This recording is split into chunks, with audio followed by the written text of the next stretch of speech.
아멘. 할렐루야. 오늘도 우리 히즐라이프 처치는 하나님께 최고의 예배를 드리길 소망합니다.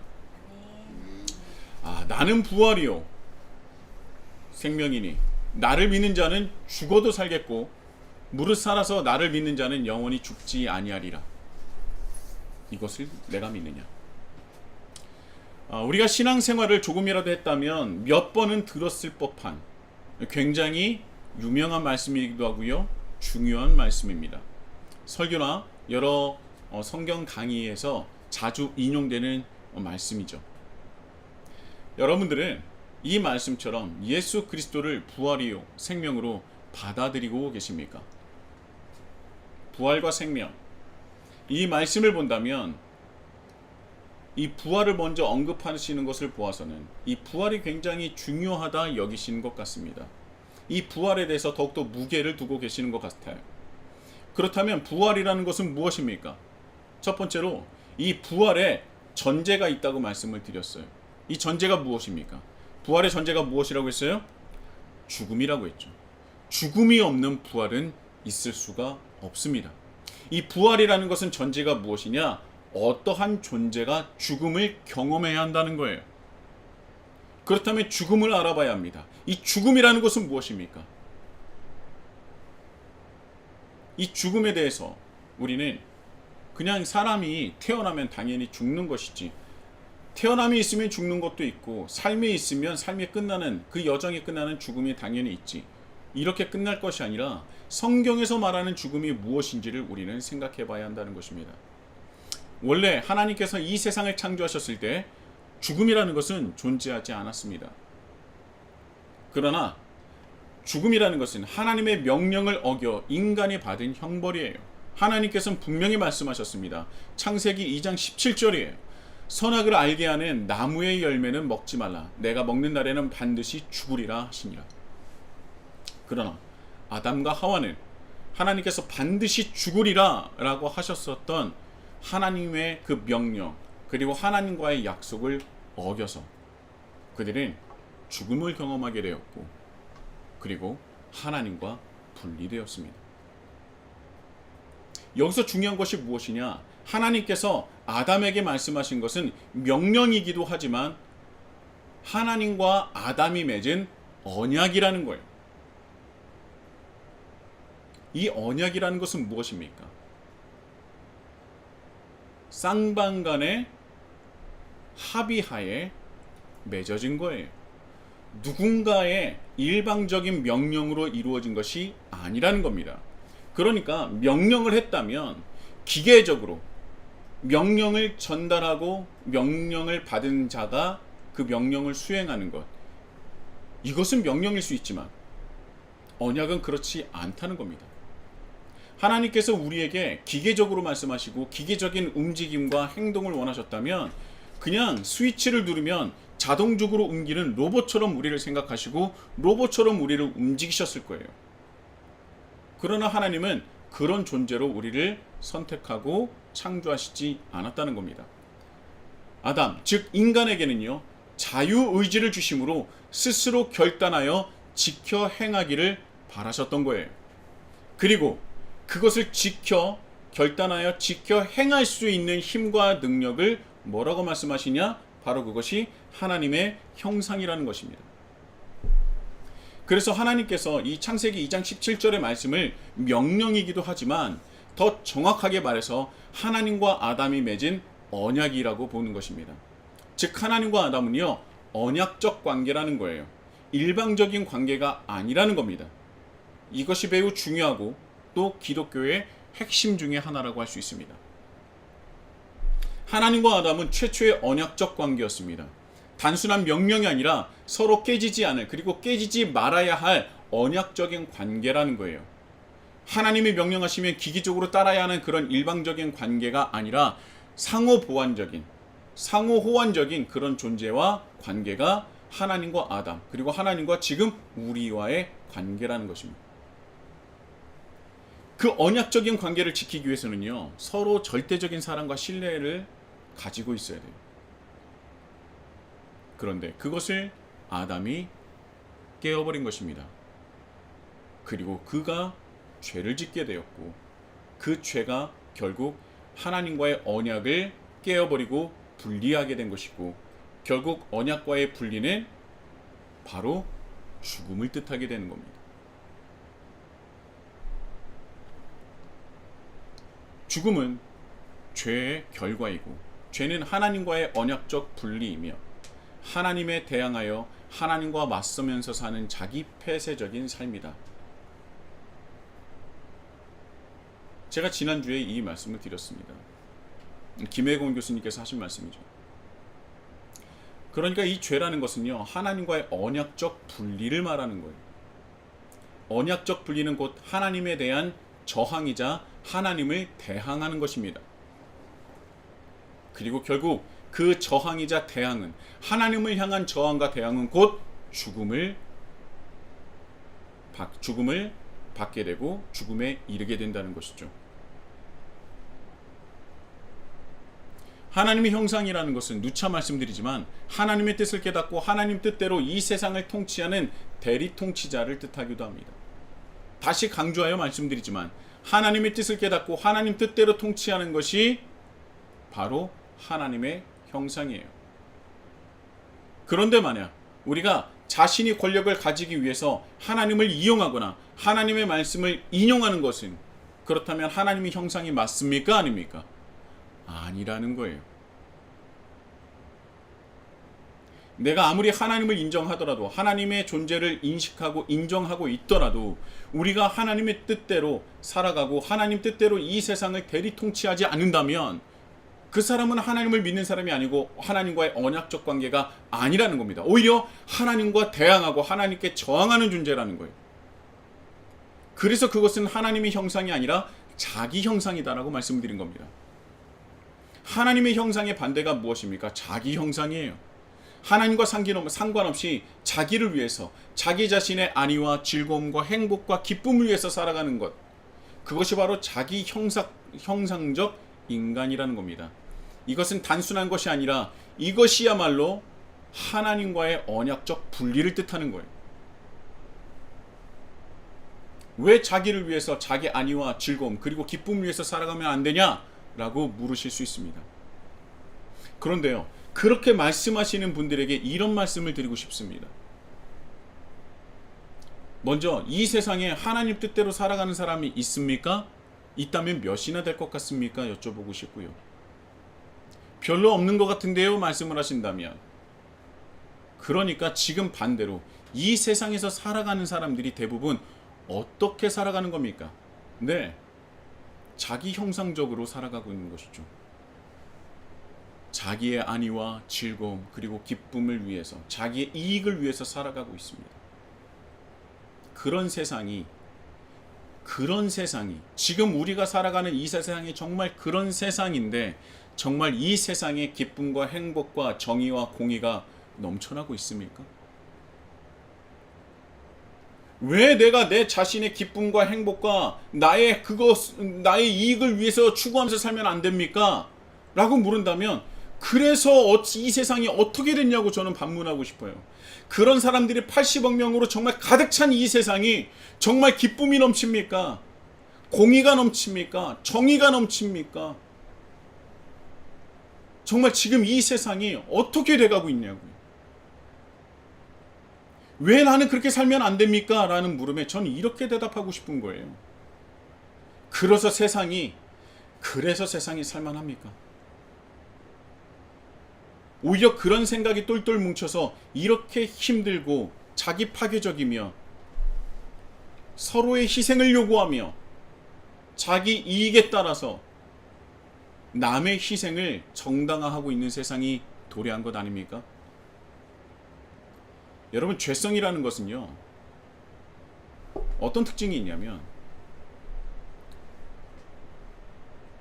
만족이라는 단어를 사라지게 만드는 것 같아요. 만족이라는 단어가 없어집니다. 내가 없었던 것을 가지게 되면 너무나 행복하죠. 그러나 그것이 끝입니까? 아니요. 다음에는요, 그 하나로 만족하지 못합니다. 하나가 둘이 되었으면 좋겠고, 둘이 셋이 되었으면 좋겠습니다. 열이 되었으면 좋겠어요. 그럼 열로서 끝나냐? 그렇지 않아요. 그 소유에 대한 욕구는 더욱더 강해지면 강해지지 사라지거나 적어지지 않습니다. 하긴 모두가 다 가질 수 있는 거 다 가지고 모두가 행복하면 되지 않습니까? 아니라니까요. 이 죄성이라는 게 더 발전되면 어떻게 되냐면 모든 사람이 모든 걸 똑같이 가지잖아요. 그럼 무슨 생각이 드는지 아십니까? 남보다 더 많이 가지고 싶어요. 너도 하나 가지고 나도 하나 가지고 너무나 행복하다. 아니에요. 여기서 무엇이 생기냐면 나는 저보다 또 많았으면 좋겠는데. 근데 반대로 내가 하나 가지고 남이 두 개 가지고 있잖아요. 사람은 그 꼴을 절대 못 봅니다.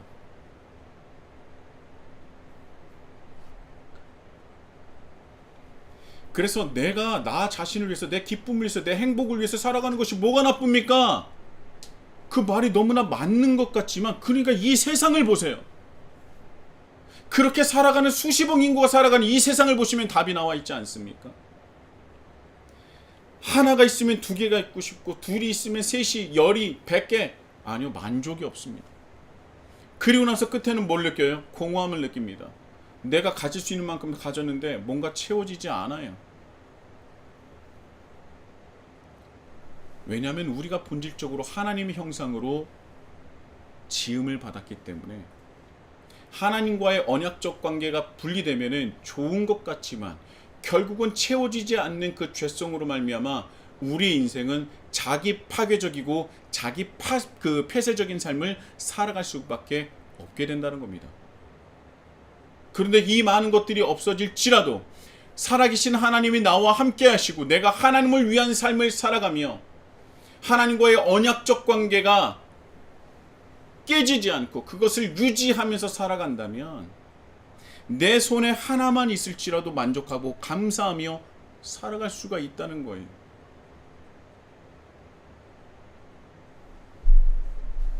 우리는 하나님의 형상이기 때문에 하나님의 뜻을 받들고 하나님의 형상대로 살아갈 때 우리는 최고의 영광과 최고의 기쁨과 최고의 은혜를 누리게 된다는 거예요. 그렇게 한 번이라도 살아보십시오. 얼마나 삶이 보람되고 얼마나 삶에 기쁨이 넘치는지 말이죠. 휘발성이 강한 내 손에 그 어떤 것을 잡기 위한 급급한 삶이 아니라 하나님과 함께하는 하나님 나라를 위한 삶을 살아보시라는 거예요. 그렇다면 나의 창조 섭리에 맞춰서 우리는 최고의 영광과 은혜를 누리게 되는 겁니다.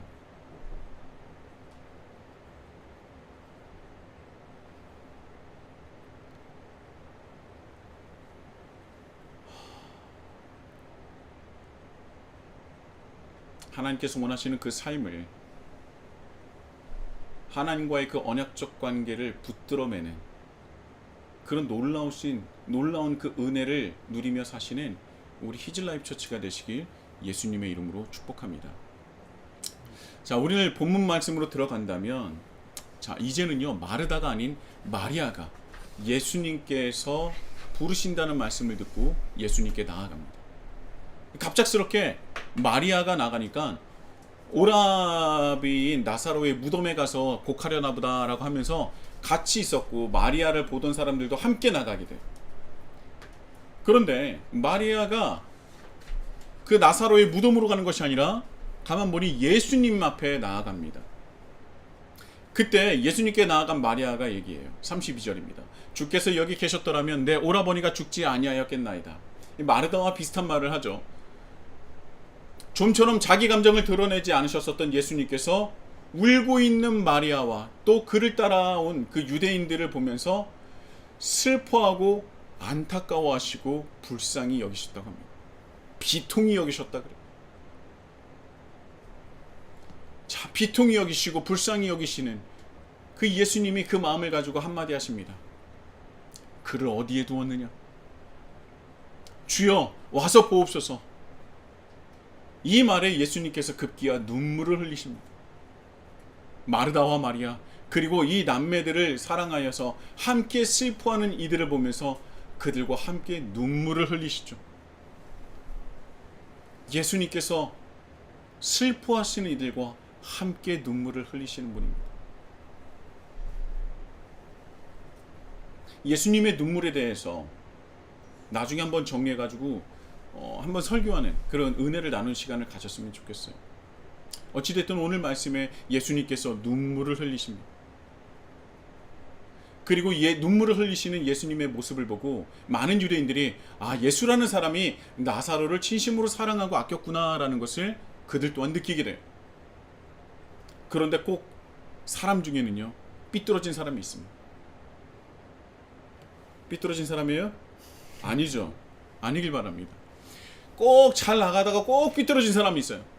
눈물을 흘리시고 예수님께서 나사로를 너무나 사랑하셨구나, 아끼셨구나.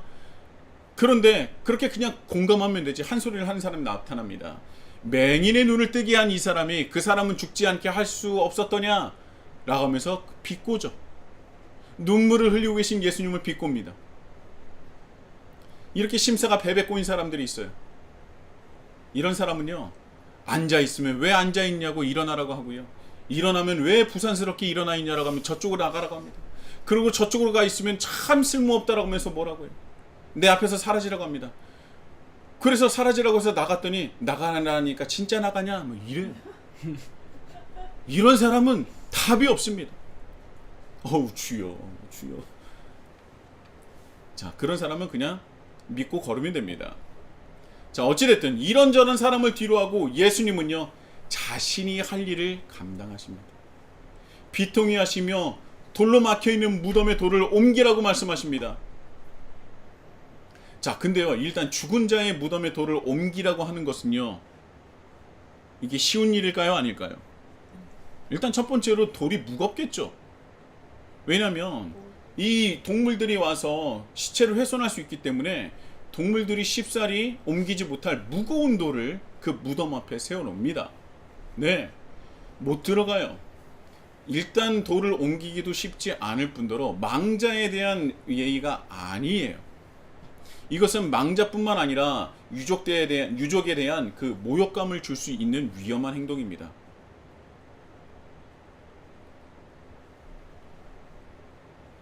그런데요, 마르다는 예수님께서 그러실 분이 아니라고 생각을 하고 답을 합니다. 죽은 지가 나흘이 되었음에 벌써 냄새가 납니다. 무덤의 문을, 닫혀 있었던 무덤의 문을 열어야 하는 그런 어떤 상황이 없는 것은 아니에요. 예수님께서 무덤에 계실 때도 몇몇 여인들이 향품을 가지고 예수의 무덤을 찾지 않았습니까? 이미 그때는 무덤에 돌이 굴려져 있었죠. 장사한 지 얼마 안 된 무덤 근처에는 시체 썩은 냄새가 진동을 합니다. 그래서 조문을 할 때 어려움이 있겠죠. 그래서 장사를 지내는 사람들을 위해서, 유족들을 위해서도 무덤에 들어가서 직접 시체에 향유를 뿌리거나 아니면 무덤 근처에 향품을 놓기도 합니다. 그러니까 예수님께서 돌을 옮기라는 그런 이제 말씀을 하실 때 아무래도 마르다는 그 나사로를 위해서 향품이나 향유를 넣으시려고 하나보다 라고 생각을 했던 것 같아요. 그러니까 예수님 그러실 필요 없습니다. 이미 냄새가 납니다. 이미 저 안엔 들어갈 수조차 없습니다. 괜찮습니다. 이렇게 마르다가 말을 하고 있는 것 같아요. 그런데 예수님께서 그 말을, 마르다의 그 말에 대해서 이렇게 대답하세요. 내가 믿으면 하나님의 영광을 보리라 하지 아니하였느냐? 이렇게 말씀을 하시고요. 이후에 아주 중요한 말씀, 오늘 본문에서 상세하게 은혜를 나눈 말씀을 하십니다. 예수께서 눈을 들어 우러러 보시고 이르시되 아버지여 내 말을 들으신 것을 감사하나이다. 항상 내 말을 들으시는 줄을 내가 알았나이다. 그러나 이 말씀 하옵는 것은 둘러선 무리를 위함이니 곧 아버지께서 나를 보내신 것을 그들로 믿게 하려 함이니이다. 그리고 말씀을 하십니다. 큰 소리로 뭐라고 하세요? 나사로야 나오라. 그러니 죽었던 나사로가 막 좀비처럼 나오는 거예요. 좀비처럼 나왔는지 뛰어나왔는지 걸어 나왔는지 모르겠습니다. 막 나오는 거예요. 그걸 본 유대인들이 깜짝 놀라요. 그리고 예수님을 믿게 되었다는 말씀이 있습니다. 또 예수님을 믿는 사람뿐만 아니라 바리새인들과 대제사장에게 그것을 알려서 예수님을 죽이려는 그 결심을 하게 되는 그런 사건이 이르게 됩니다. 자, 그렇다면 여기서 중요한 그 은혜를 나눌 말씀이 무엇일 것 같아요? 상상해 보십시오. 41절과 42절인데 어떤 말씀이 중요한 것 같아요? 그 뒤에 있는 걸어 나온 나사로야 나오라 라는 그 말씀이 또 중요할 것 같습니까? 어떤 말씀이 중요할 것 같아요?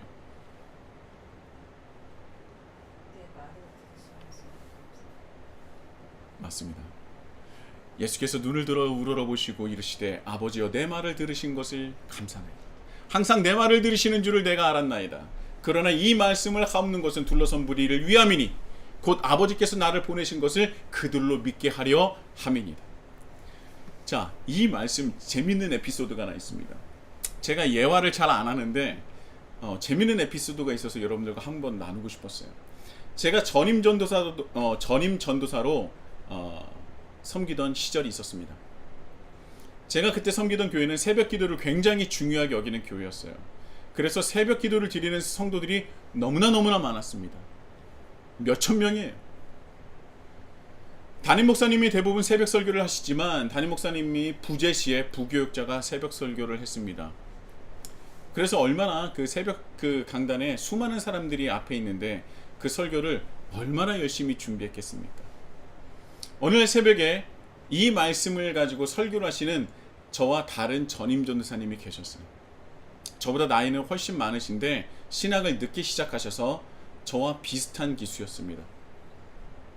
그런데 그분이 이 본문으로 말씀을 하시는데 이렇게 말씀을 하시는 거예요. 자, 여러분 보십시오. 기도는 이렇게 하시는 겁니다. 이렇게 하는 겁니다. 예수님께서 어떻게 기도해야 되는지를 우리가 이 말씀을 통해서 알 수 있습니다. 예수님께서 하나님께 감사 기도를 드리지 않습니까?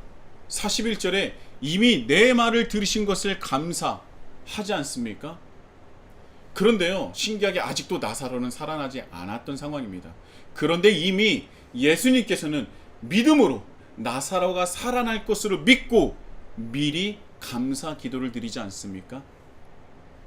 그리고 그렇게 기도를 했더니 실제로 나사로가 살아났습니다. 여러분, 기도는 이렇게 하는 겁니다.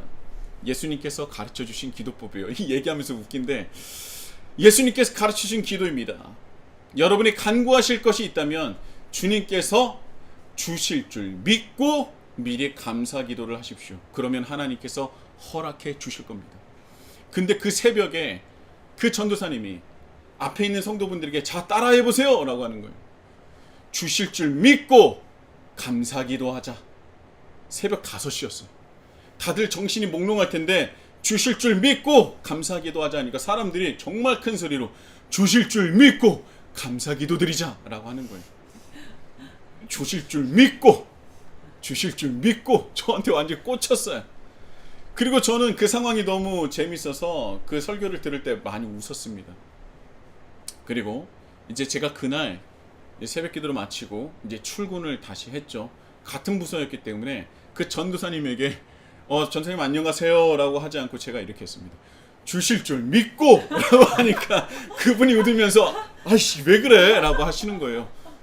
그 이후에 전도사님과 인사할 때 저는 늘 했습니다. 주실 줄 믿고 하면 그분이 감사하며 기도하자 이랬습니다.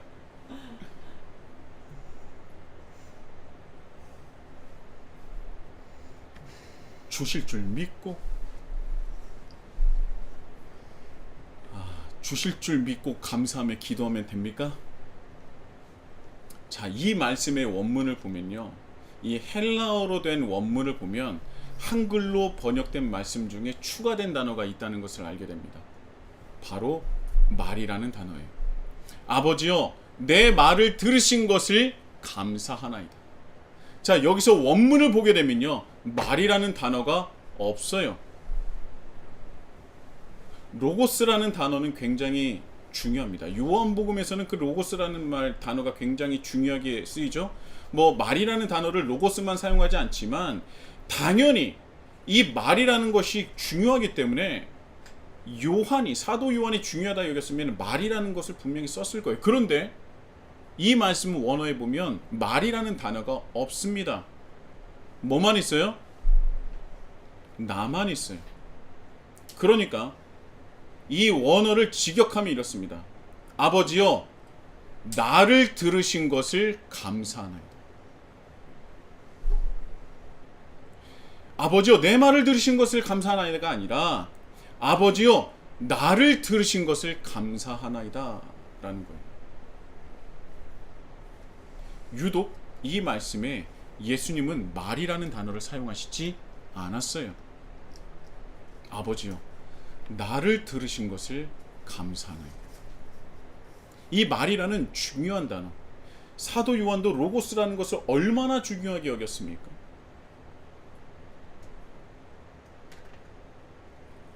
어쩌면 우리는 듣다라는 표현을 사용하셨기 때문에 너무나 당연하게 그 이해를 돕기 위해서 말이라는 단어를 추가했지만 원어에는 사용하지 않았다는 거예요.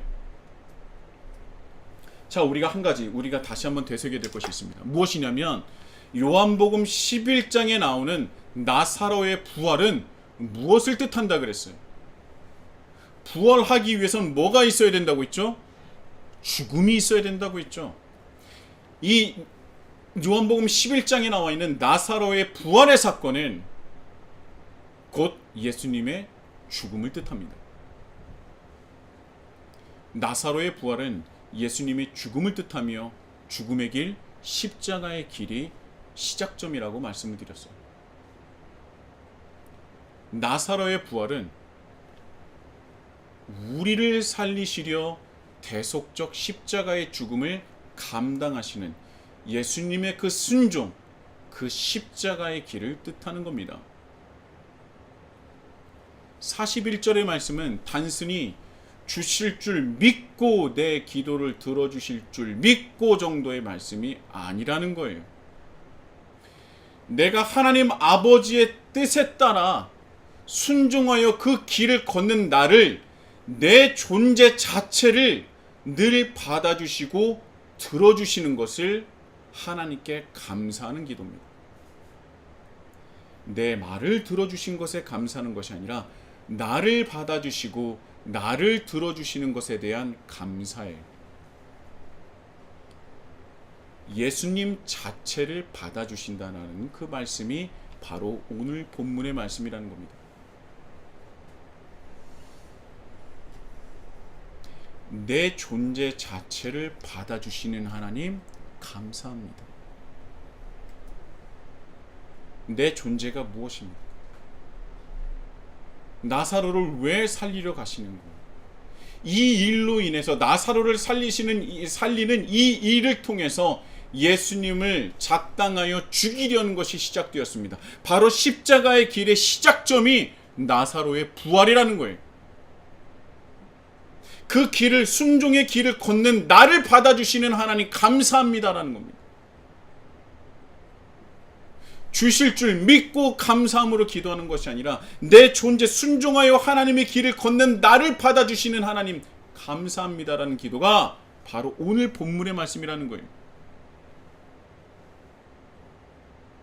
이 말씀은요, 어떤 특별한 기도나 특별한 말씀을 듣는다라는 정도가 아니라 특별한 존재 그 자체를 듣고 받아들인다는 말씀이라는 거예요.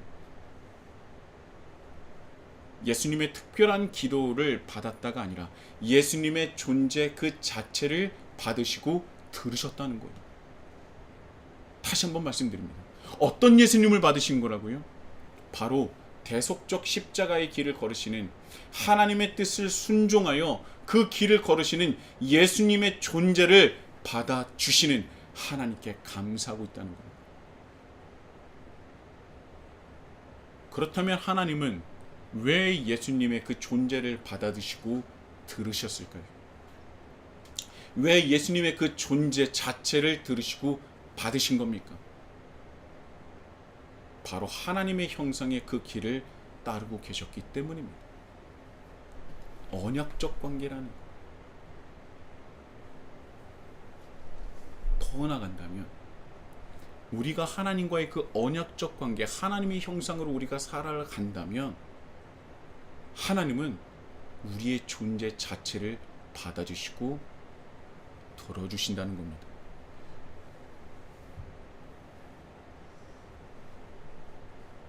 여러분, 이 말씀이 하나님 이거 주세요, 저거 주세요, 기도하면 다 됩니다, 기도하면 감사함으로 기도하면 하나님께서 주십니다 라는 말씀이 아니라 오히려 자신의 것을 내려놓고 이것 주세요, 저것 주세요, 감사하며 기도하면 이것 주세요, 저것 주세요 하는 이 내 자기 형상적인 것을 내려놓고 철저하게 하나님의 뜻을 순종하여 따르는 이들, 그 자체를 받아주시는 분이 하나님이시라는 것을 알려주시는 말씀이에요.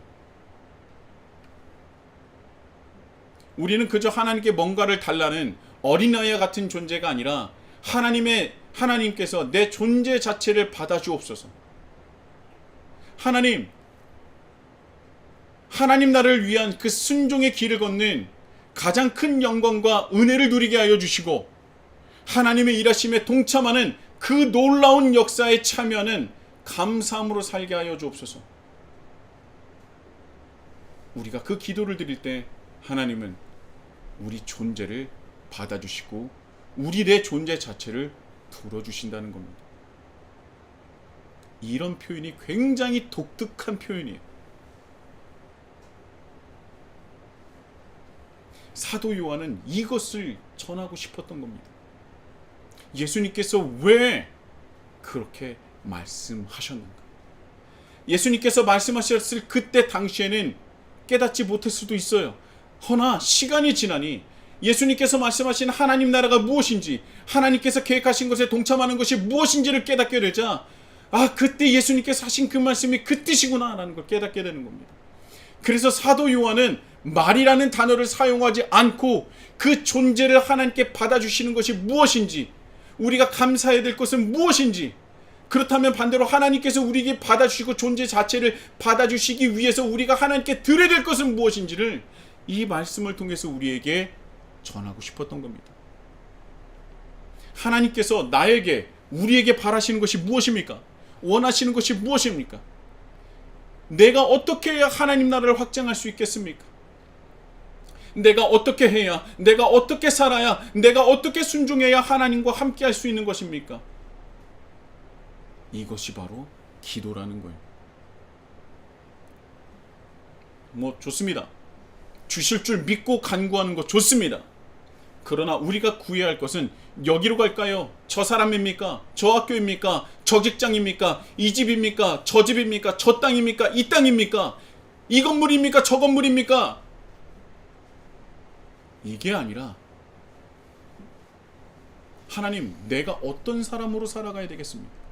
내가 저 사람과 함께 어떤 사람으로, 어떤 공동체로 살아가야 되겠습니까? 어떻게 살아가야 하나님을 위해서 살아갈 수 있는 것입니까? 내가 어떻게 해야, 어느 곳에서 어떻게 살아가야 하나님의 영광을 드러낼 수 있습니까? 이것을 주실 줄 믿고 감사함으로 기도하라는 겁니다. 내가 어떻게 살아야 하나님을 이 세상에 드러낼 수 있습니까? 우리가 하나님 나라를 위한 기도를 드릴 때 하나님은 우리를 말로 받으시는 것이 아니라 우리의 존재 자체를 받으시고 우리의 존재 자체를 들어주시는 겁니다. 42절입니다. 항상 내 말을 들으시는 줄을 내가 알았나이다. 그러나 이 말씀을 하옵는 것은 둘러선 무리를 위함이니 곧 아버지께서 나를 보내신 것을 그들로 믿게 하려 함이니이다. 여기서도요, 내 말을 이라고 번역을 했지만 당연하게도 원어에는 말이라는 단어가 없습니다. 나를 들으시는 줄을 내가 알았나이다. 그러나 이 말씀을 하옵는 것은, 그러니까 이들 앞에서 내가 하나님과 대화하는 모습을 보이는 것은 이들이 아버지께서 나를 보내신 것을 믿게 하기 위함입니다. 그런 말씀이에요. 그러니까 이 말씀을 보면 주실 줄 믿고 기도하는 것 자체가 무의미하다는 겁니다. 그렇다고 해서 제가 기도하지 말라는 것이 아니라, 주실 줄 믿고의 기도는 여기서 기도하시는 예수님이 의도하는 완전히 180도 다르다는 것이죠. 예수님의 삶 자체가 하나님께서 그 존재를 받으실 만큼 순종으로 가득 차 있었다.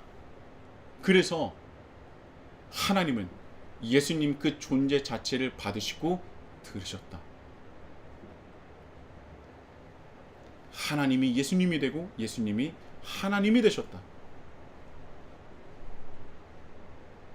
그럼에도 불구하고 다른 이들, 즉 하나님 나라를 이루기 위해서 다른 이들 앞에서 하나님과 대화하는 모습을 보이고 있다는 것이죠.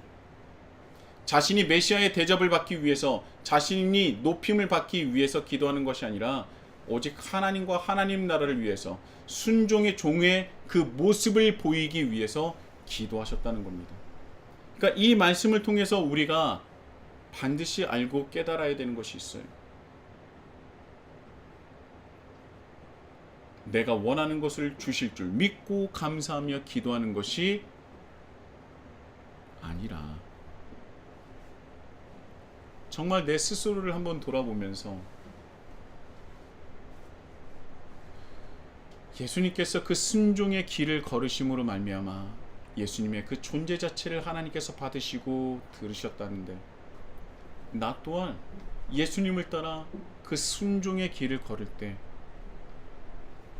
내 삶 자체가, 내 몸 자체가, 내 존재 자체가 하나님께 받아지고 하나님께서 들으시는 존재가 되겠구나.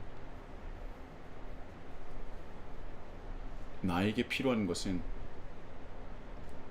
나를 부르시는, 나를 받아주고 나를 듣기를 원하시는 하나님 앞에 순종으로 나아가야 되겠구나.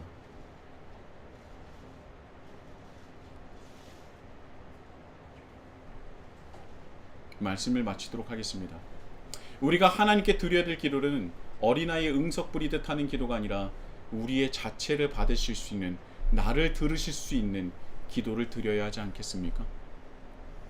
예수님의 기도를 닮아 순종의 삶으로 나를 드리고 나를 받으시는 그 기도를 드리시는, 예수님과 함께 예수님의 그 기도를 드리시는, 그래야 하나님의 존재를, 하나님께서 우리의 존재와 우리의 말을 들으시는, 우리 존재 자체를 들으시는 우리 히즐라이프 처치가 되시길 예수님의 이름으로 축복합니다.